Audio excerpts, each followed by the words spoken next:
आज हम second chapter start करेंगे, विद्युत विभव तथा धारिता।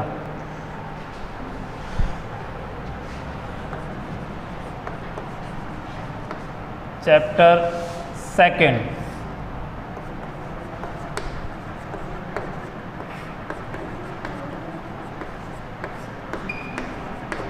तथा धारिता। Electric potential and capacitance.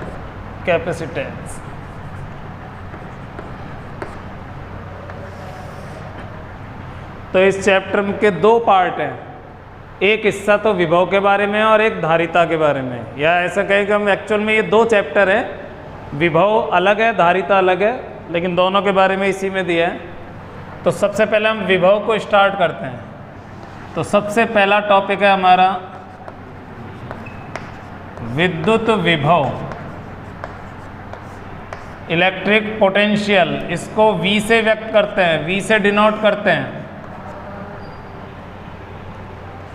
विभव को किस तरह से डिफाइन किया है, विभव का क्या मतलब है। मान लीजिए ये आवेश रखा हुआ है, इसके चारों तरफ विद्युत क्षेत्र है, और जहाँ विद्युत क्षेत्र खत्म हो जाता है उसको हम इन्फिनिटिव मान लेते हैं। इन्फिनिटिव से हमें इकाई धनावेश लेकर आना है, एक समान चाल से लाना है, त्वरण उत्पन्न नहीं करना है, नहीं तो एक्स्ट्रा वर्क हो जाएगा। इकाई धनावेश को अनंत से विद्युत क्षेत्र में किसी बिंदु तक ला रहे हैं, तो उस बिंदु तक लाने में किया गया कार्य उस बिंदु पर विभव कहलाएगा। किसका विभव कहलाएगा? उस आवेश का जिसने वो क्षेत्र उत्पन्न करा है। तो इसकी परिभाषा हो जाएगी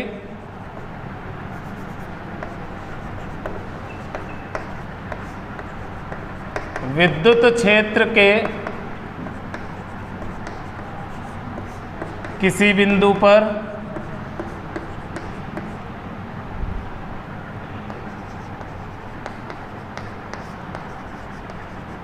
इकाई धनावेश को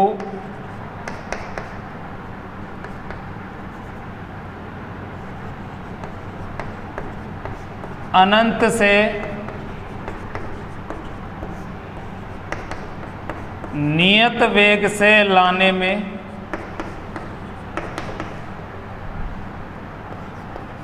संपन्न कार्य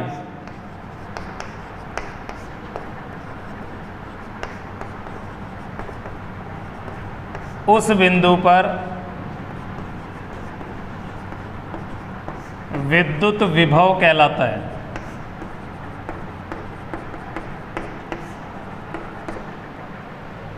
विद्युत क्षेत्र है, उसके किसी बिंदु पर हम इकाई धनावेश को लेकर आ रहे हैं। धनावेश इसलिए बोलना जरूरी है क्योंकि धनावेश के लिए वर्क पॉजिटिव होगा, ऋणावेश के लिए नेगेटिव होगा, तो उस चीज़ का फर्क पड़ जाएगा प्लस माइनस का। और कार्य अदिश राशि है, उसमें चिन्ह जरूरी है। इकाई धनावेश को अनंत से नियत वेग से लाना है, कोई गति नहीं देनी है। अनंत से नियत वेग से लाने में संपन्न कार्य, किया गया कार्य, उस बिंदु पर विद्युत विभव कहलाता है। किस बिंदु पर? जिस बिंदु तक हम आवेश को लाकर छोड़ेंगे अनंत से लाने में। जैसे मान लो यहाँ पर कोई आवेश है, ये प्लस Q, और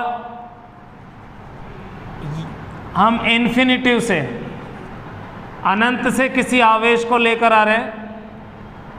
ये मान लो कोई परीक्षण आवेश है पॉजिटिव, इन्फिनिटिव से यहाँ तक ला रहे हैं, तो पहले यहाँ तक लाने का कार्य निकाल लेते हैं। मान लेते हैं वो कार्य है W,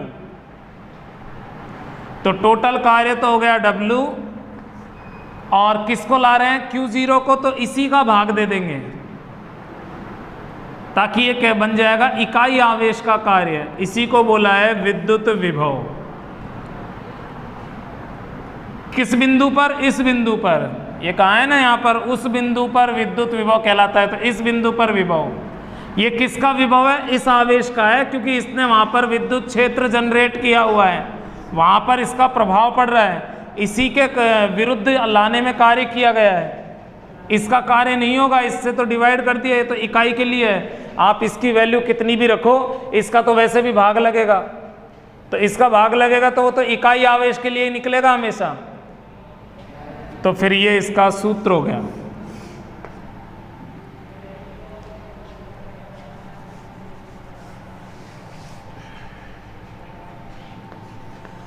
इसको थोड़ा सिस्टमेटिक लिख देते हैं, अर्थात V equal to W upon Q0। Positive लेना जरूरी है डेफिनेशन में, अन्यथा प्लस माइनस का फर्क आएगा। यहाँ W जो है वो तो है प्लस Q0 को अनंत से लाने में कार्य।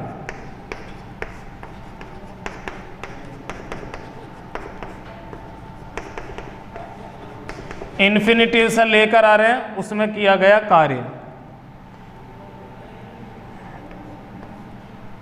ये विभव हो जाएगा। अच्छा, इसके यूनिट्स वगैरह देखो, कुछ पॉइंट्स इससे रिलेटेड, ये जो फिजिकल क्वांटिटी है, फर्स्ट पॉइंट तो ये कि विभव एक अदिश राशि है।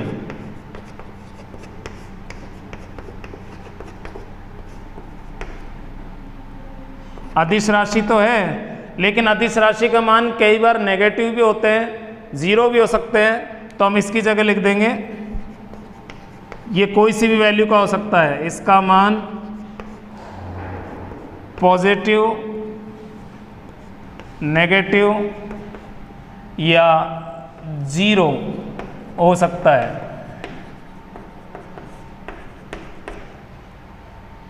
दिस में बी पॉजिटिव और नेगेटिव और जीरो। क्यों? क्योंकि वो वर्क पे डिपेंड करेगा। अगर मान लो आप किसी नेगेटिव फील्ड को लेकर चल रहे हो, नेगेटिव चार्ज को, तो वर्क उसके हिसाब से चेंज हो जाएगा।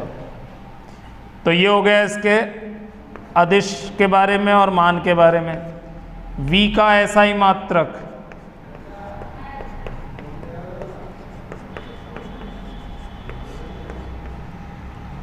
V का एसआई मात्रक वोल्ट, तो आप इसको कैपिटल V से डिनोट करोगे, सिंबल इसका कैपिटल V होता है, वोल्ट इसका मात्रक हो गया। विमा देखिए इसकी, विमा कैसे निकालेंगे?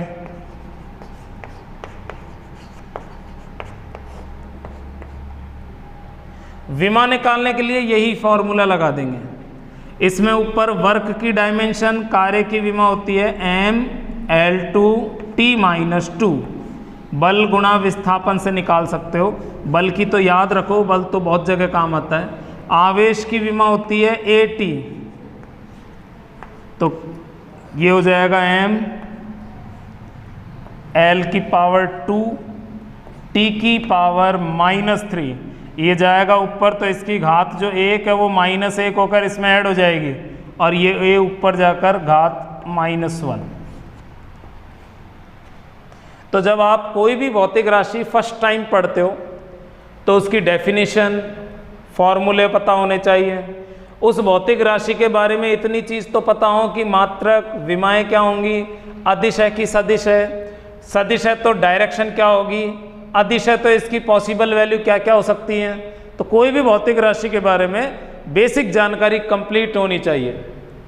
तो ये हो गया डेफिनेशन वाला फॉर्मूला, इससे हम और फॉर्मूले भी बनाएंगे बाद में। तो ये तो हो गया विद्युत विभव। इसके बाद में एक टर्म है विभवांतर।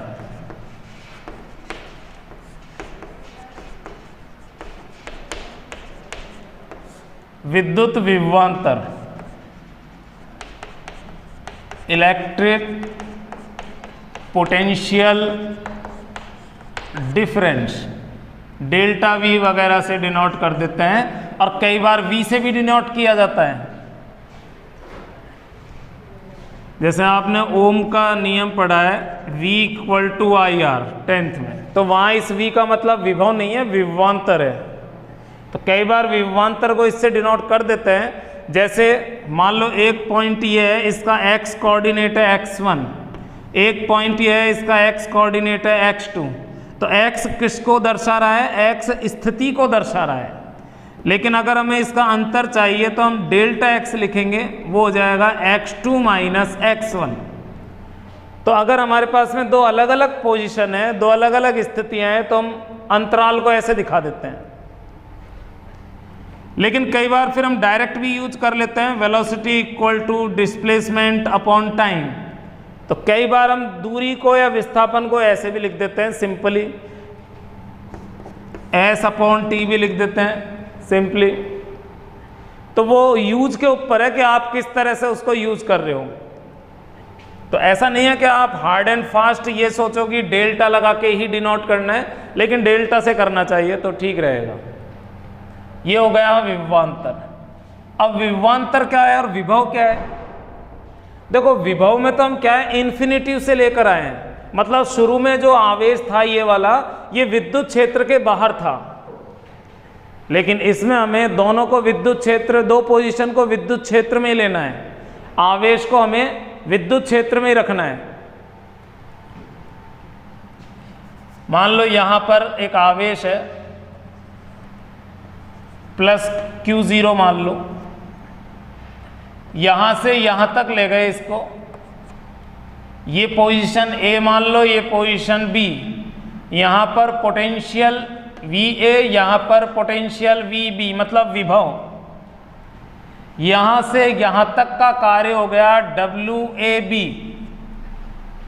तो डेफिनेशन क्या बनेगी?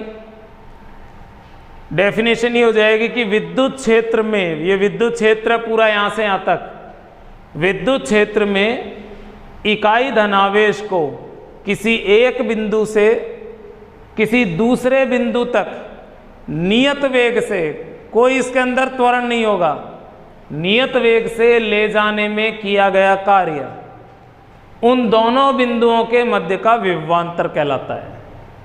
एक्चुअल में ये जो है ये इसी से बना है। इसमें पहला पॉइंट इन्फिनिटी पर कर दो, इसका पोटेंशियल 0 कर दो तो वो आ जाएगा। तो इसकी परिभाषा क्या होगी? विद्युत क्षेत्र में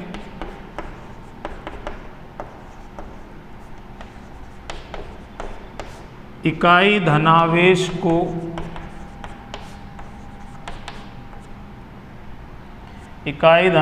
को नियत वेग से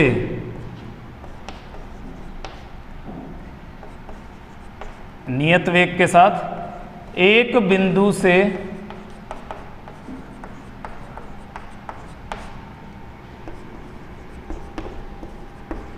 दूसरे बिंदु तक ले जाने में किया गया कार्य,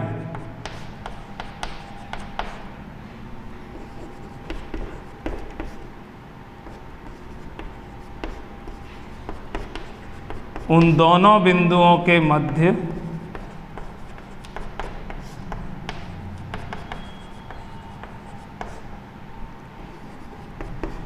का विद्युत विभवांतर कहलाता है।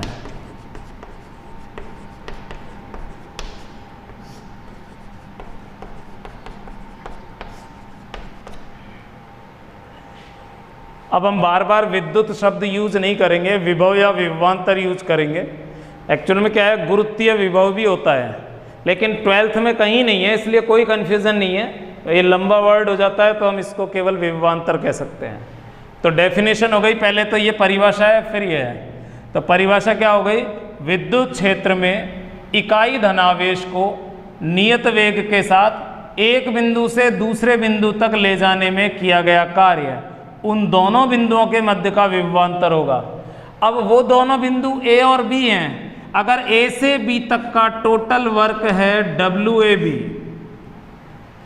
किसी से भी डिनोट कर सकते हैं। मैंने A और B दो पॉइंट माने, मैंने डिनोट कर दिया इससे, और इसी चार्ज से डिवाइड कर दो ताकि ये बन जाए। ये तो हो गया कुल कार्य, और इसका भाग देते ये बन गया इकाई का कार्य। ये कहलाएगा delta V between points A and B, बिंदु A और B के मध्य का विभवांतर। तो विभव हो चाहे विभवांतर हो, कार्य बटे आवेश से बना है। यहां भी कार्य बटे आवेश, इसलिए दोनों के मात्रक समान होंगे, विमा समान होंगी, ये कंडीशन सब सेम रहेंगी। बस कॉन्सेप्ट में ये फर्क है, वो एक बिंदु के लिए है, ये दो बिंदु के लिए है। This is also measured in volt, volt में मापा जाता है इसे। डेल्टा वी मतलब इन दोनों बिंदुओं के मध्य का विभवांतर। ये अंतिम बिंदु का विभव वी बी और इसका विभव वी ए, दोनों का डिफरेंस हो गया ये, ऐसे ही रहने दो। तो ये इस चैप्टर का जो स्टार्टिंग नाम है उसका कॉन्सेप्ट हो गया विभव और विभवांतर, दोनों में डिफरेंस हो गया, दोनों की परिभाषा मात्रक विमा हो गई। इसके बाद में हम विभव का एक और फॉर्मूला निकालेंगे, यानी ये जो विभव है ये तो कार्य के पदों में है। जैसे मैंने कहा था कि मान लो ये एक आवेश है प्लस क्यू, और इससे r दूरी पर एक और पॉइंट लेते हैं, मान लो ये पॉइंट P है, हमें यहां पर विभव चाहिए। तो हम क्या करेंगे, Q0 एक टेस्ट चार्ज लेंगे, एक परीक्षण आवेश लेंगे, इसको अनंत से यहां पर लाएंगे। तो इन्फिनिटी से यहां तक लाने में कार्य निकालना है आपको। उस कार्य को यहां रखेंगे, चार्ज से डिवाइड करेंगे। अगर ये दो चीज़ है तो इस फॉर्मूले से निकल जाएगा, लेकिन अगर ये दो चीज़ नहीं है, हमें तो केवल बस ये चार्ज दिया हुआ है और इससे डिस्टेंस दी हुई है कि यहाँ पर पोटेंशियल क्या है, इस बिंदु पर विभव क्या है वो निकालो। हमें सिर्फ दो चीज़ दी हुई हैं जिसके कारण विभव, उसका चार्ज और डिस्टेंस, बस। ये तो मैं बता रहा हूँ कि इससे निकलता है, लेकिन नहीं है हमारे पास वैल्यू, तो क्या करें फिर। तो फिर एक ऐसा फॉर्मूला चाहिए जो Q और R के पदों में हो। तो नेक्स्ट टॉपिक हमारा यही रहेगा।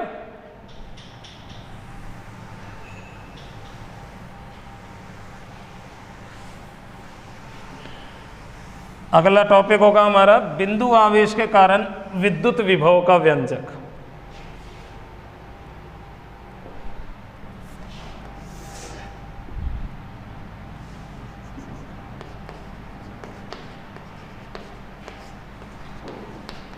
बिंदु आवेश के कारण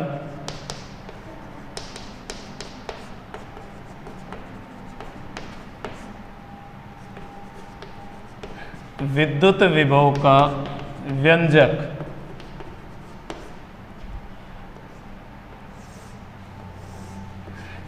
यानी कि एक फॉर्मूला डिराइव करना है हमें। मान लो यहां पर एक पॉइंट है कोई ए, जहां पर कोई प्लस क्यू आवेश है और इससे r डिस्टेंस पर एक और पॉइंट है पॉइंट B। हमें यहां पर विभव ज्ञात करना है, बस इतना है हमारे पास। तो हम कुछ कंस्ट्रक्शन करेंगे, कुछ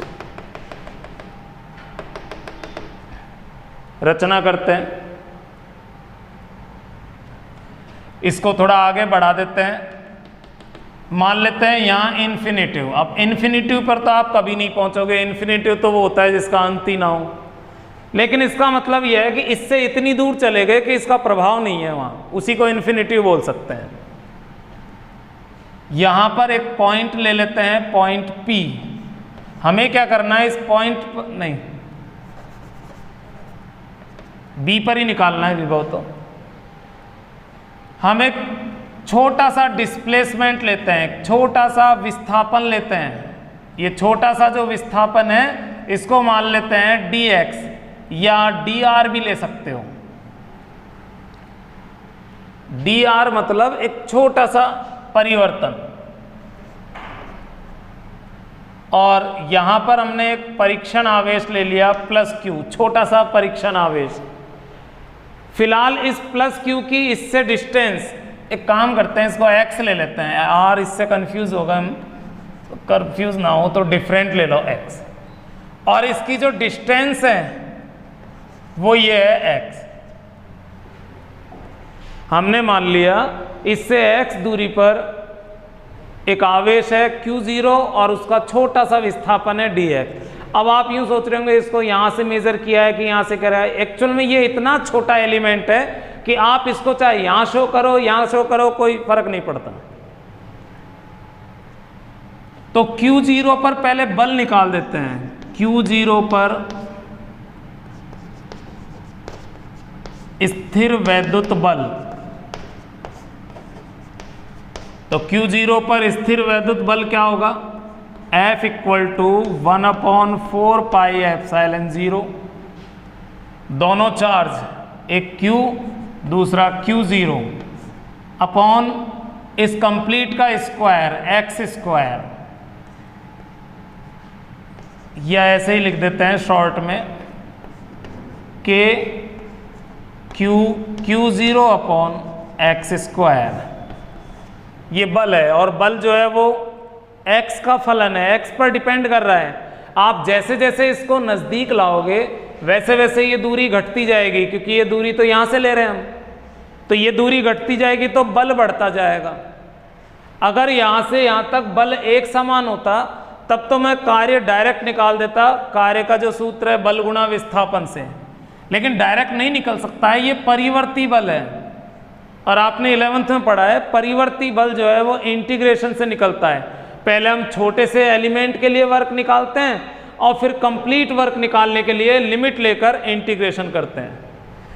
तो हम इसका इंटीग्रेशन करके ही वर्क निकालेंगे।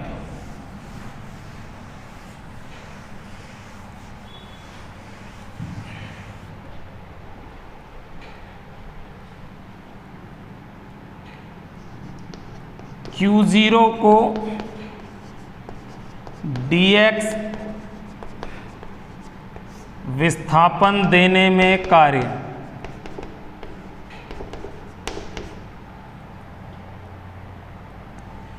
तो वो कार्य भी थोड़ा सा ही होगा, तो dw कार्य होता है F डॉट dx, ये फॉर्मूला है। इसको अदिश रूप में बदलेंगे F dx cos थीटा। अब यहाँ पर एंगल की बात करते हैं, तो एंगल चलो नेक्स्ट स्टेप में रखेंगे। बल की वैल्यू तो ये है, इसको रख देते हैं कि Q0 अपॉन x स्क्वायर, और cos एंगल देखो इन दोनों के बीच में प्रतिकर्षण बल लग रहा है, ये पॉजिटिव है ये पॉजिटिव है, तो इलेक्ट्रोस्टैटिक फोर्स इधर की तरफ लगेगा। और जबकि विस्थापन हम लेफ्ट साइड कर रहे हैं तो दोनों अपोजिट हैं, विस्थापन इस साइड है और बल इस साइड है, तो दोनों परस्पर विपरीत हैं, तो यहाँ 180 डिग्री लेंगे। तो 180 cos 180 -1 होता है, तो माइनस को आगे ले लेते हैं K Q0, 1 मिनट ये dx तो रह गया। अब cos 180 degree Q0 upon x square dx, cos 180 -1 हो गया तो माइनस मैंने आगे ले लिया। अब ये जो कार्य है ये थोड़ा सा कार्य है इस छोटे से विस्थापन में, लेकिन हमें चाहिए इन्फिनिटी से यहां तक का कार्य।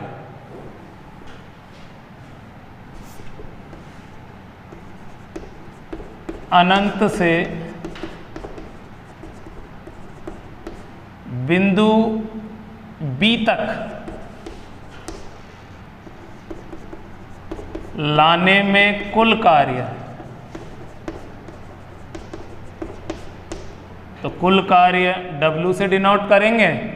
एक तरह से हमने यहाँ दोनों तरफ इंटीग्रेशन ले लिया, तो ये तो W हो गया। इधर इंटीग्रेशन में ये कांस्टेंट क्वांटिटीज हैं, ये कांस्टेंट हैं K Q Q0। आप जैसे जैसे नज़दीक आओगे तो केवल यही तो चेंज हो रहा है x, तो ये तो कांस्टेंट है, तो इनको तो बाहर ले लेंगे। तो चलो पहले डायरेक्ट ही बाहर ले लेते हैं, माइनस भी बाहर रहेगा K Q Q0, और इंटीग्रेशन में रह जाएगा 1/x स्क्वायर, और dx तो अंदर ही रहता है, ये तो अल्पांश है हटेगा ही उससे। लिमिट भी रख देते हैं, यहाँ वेरिएबल है चर राशि है x, तो x का मान घट रहा है। शुरू में जब अनंत पे है तो यहाँ से दूरी अनंत कहलाएगी, तो x का प्रारंभिक मान अनंत, और लास्ट में जब आप इस बिंदु पर आओगे तो x घटकर रह जाएगा सिर्फ r, ये लास्ट वाली डिस्टेंस r रह गई क्योंकि लास्ट में हमें यहीं आना है। तो x की प्रारंभिक वैल्यू है इन्फिनिटिव अनंत, और अंत में दूरी घट के रह जाएगी r। तो हमेशा लिमिट जो रखते हैं तो प्रारंभिक लिमिट यहाँ रखते हैं और अंतिम यहाँ रखते हैं, नीचे की तरफ प्रारंभिक लिमिट माइनस के क्यू ज़ीरो, इस एक्स स्क्वायर को ऊपर ले जाते हैं तो इसकी घात माइनस में हो जाएगी, एक्स की घात +2 है, ऊपर जाकर माइनस होगी, और इंटीग्रेशन dx।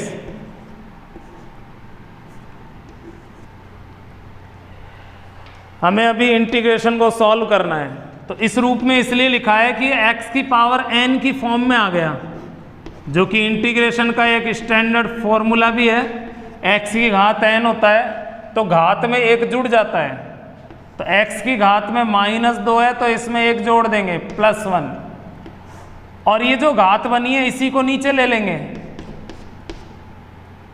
फिर इस तरह से बड़ा सा कोष्टक, इसको छोड़ देंगे और इसको छोड़ देंगे, क्योंकि हमने ये संक्रिया संपन्न कर दी, समाकलन कर दिया हमने यहाँ पर, तो समाकलन हो गया तो इन दोनों का काम खत्म। फिर तो ये लगा देंगे, ये नीचे वाली लिमिट इधर राइट साइड में नीचे आ जाएगी, अपर लिमिट यहाँ आ जाएगी।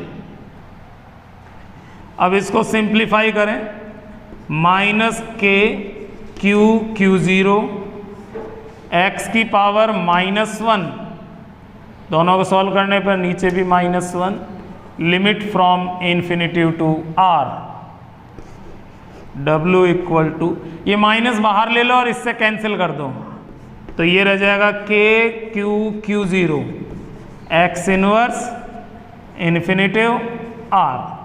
अगर आपको अगली स्टेप में कैंसिल करना है तो अभी चलो रहने दो, इसको बाहर ले लिया मैंने यहाँ पर, अब काट लेंगे, तो w हो जाएगा, अब यहाँ पर ये माइनस से माइनस कैंसिल, k q0। अब ये जो इनवर्स है इसको हटा देते हैं, प्लस कर लेते हैं घात को, उसके लिए x को नीचे ले लेते हैं, x की घात -1 है वो +1 हो जाएगी। अगर मैं इसको 1/x लिख देता हूँ तो पहले ऊपर क्यों लिया था, क्योंकि समाकलन करना था, समाकलन का फॉर्मूला लगाना था। अब क्या जरूरत है, अब तो इसको सिस्टमेटिक यानी सिंपल फॉर्मेट में बदल लेते हैं, x की घात +1 को लिखने की ज़रूरत नहीं है, और ये लिमिट। तो देखो इस स्टेप में तो मैंने समाकलन सॉल्व किया इसको यहाँ पे, अब इस स्टेप में, ये इस स्टेप के बाद में समाकलन की लिमिट को सॉल्व करेंगे, लिमिट को खोलेंगे। वैसे तो आप सब लोग पढ़ चुके हो समाकलन वगैरह 11th में, इतना तो सब पढ़ा है। ये जो है इसकी जगह आएगा तो 1/r, सबसे पहले ऊपर वाली लिमिट रखते हैं चर राशि की जगह, वेरिएबल की जगह, फिर बीच में माइनस होकर फिर इन्फिनिटिव यहाँ रखेंगे, तो ये पूरा बन जाएगा 1/∞।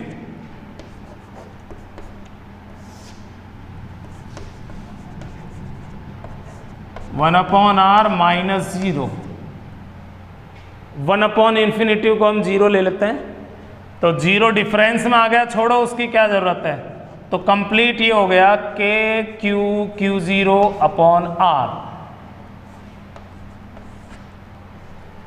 तो ये वर्क डन हो गया यहाँ से कंप्लीट सॉल्व करने पर। ये तो कार्य आया है, अनंत से यहाँ तक का कार्य, बस अब सिंपल विभव निकालना है हमें। अतः बिंदु B पर विभव, तो वो विभव हो जाएगा कार्य बटे जिस आवेश को लेकर आए हैं, तो हमने उसको ये माना है तो इसी को बटे में लेंगे, तो ये वही फॉर्मूला आ गया जो मैंने परिभाषा के साथ लिखा था। इसको डिफाइंड फॉर्मूला कहेंगे, पारिभाषिक सूत्र कहेंगे। बस कार्य रखने के लिए इतना सब करना पड़ा, तो पहले हमें इतना कार्य सॉल्व करके निकालना पड़ा। k q0/r, ये कंप्लीट वैल्यू ये रही आपके सामने, इसको यहाँ रख दिया। नीचे ये q0 है, इसको भी रख दो, q0 से q0 कैंसिल हो जाएगा और ये विभव हो जाएगा k q/r। अगर k को 1/4πε0 लिखें तो ये हो गया इस तरह से। तो मैंने यहाँ एक स्टेप में इसको k इसीलिए लिखा है क्योंकि बार बार लिखना पड़ रहा था इसे, तो k चलने दिया, लास्ट में एक बार लिख के दिखा दिया। ये हो गया विभव का फॉर्मूला। तो विभव तीन चीज़ों पे डिपेंड करता है, जिसके कारण आप विभव निकाल रहे हो उस आवेश के मान पर निर्भर करेगा, उस आवेश पर निर्भर करेगा, जिस बिंदु पर निकाल रहे हो उस बिंदु की दूरी पर निर्भर करेगा, और माध्यम पर। ये जिसमें भी आएगा वो माध्यम तो है ही। तो अभी तक हम इस चैप्टर में, फर्स्ट चैप्टर में जो भी पढ़ते आ रहे हैं, माध्यम पे तो सब कुछ डिपेंड करेगा। विद्युत बल, ये वाला फॉर्मूला है, इसमें ही आता है। विद्युत क्षेत्र की तीव्रता, उसमें भी आता है। फ्लक्स वगैरह है तो वो भी माध्यम पे डिपेंड करता है। तो ये फॉर्मूला हो गया किसी आवेश को इन्फिनिटिव से लाने में कार्य।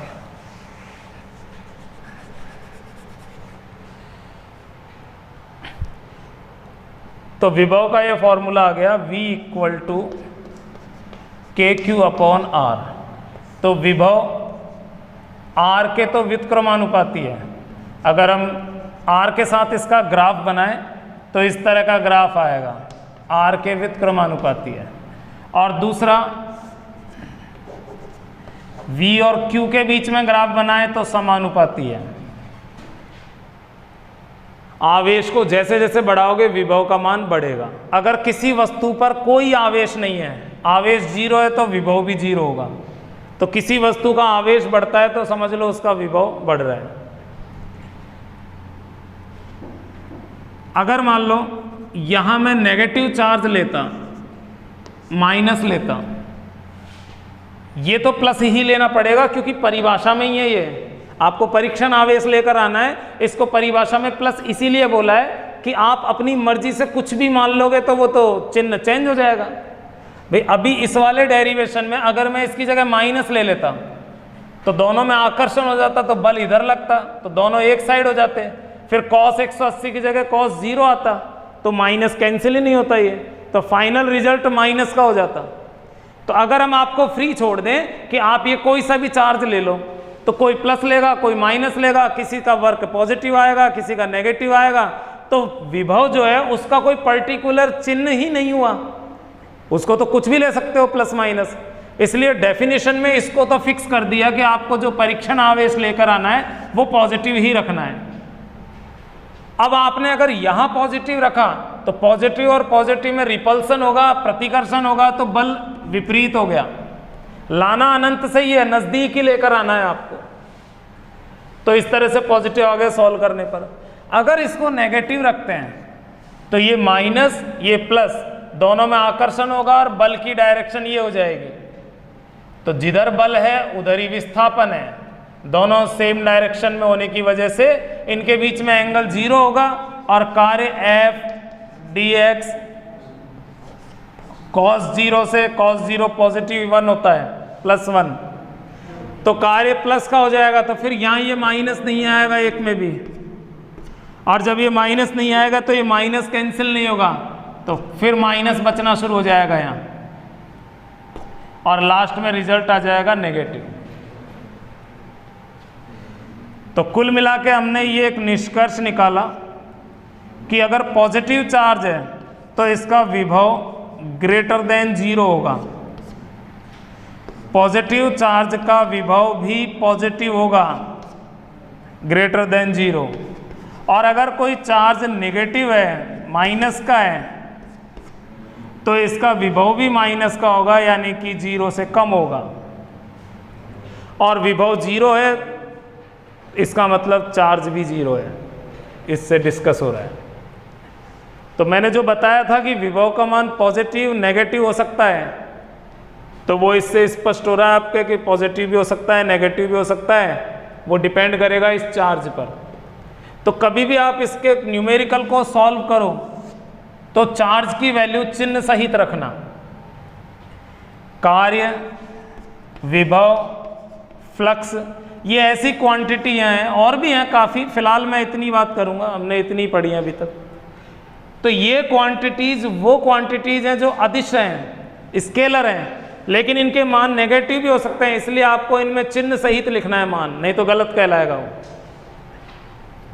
तो ये इस तरह से बिंदु आवेश के कारण विभव का कंप्लीट व्यंजक हो गया।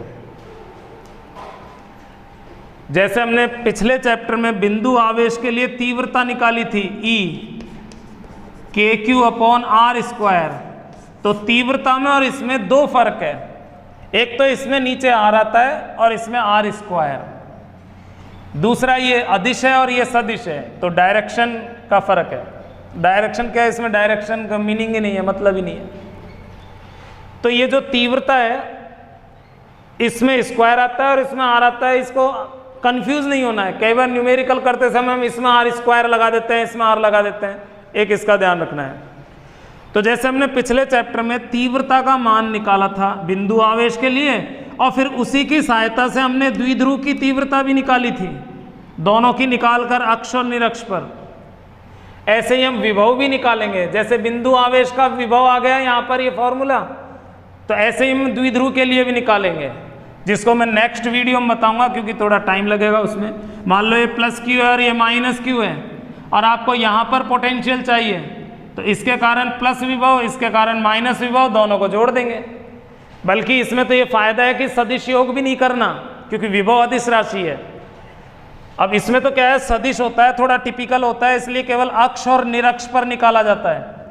और जगह निकालने के लिए फिर उन दोनों का यूज करते हैं जो आपके सिलेबस में नहीं है। लेकिन विभव का जो फॉर्मूला हम पढ़ेंगे वो तो किसी भी पॉइंट के लिए ही पढ़ेंगे, अक्ष और निरक्ष तो उसी से बन जाएंगी। तो आज के लिए इतना ही। ये चैप्टर का स्टार्टिंग कॉन्सेप्ट है, इसके फिर और डेरिवेशन नेक्स्ट वीडियो में करेंगे। Thank you, bye.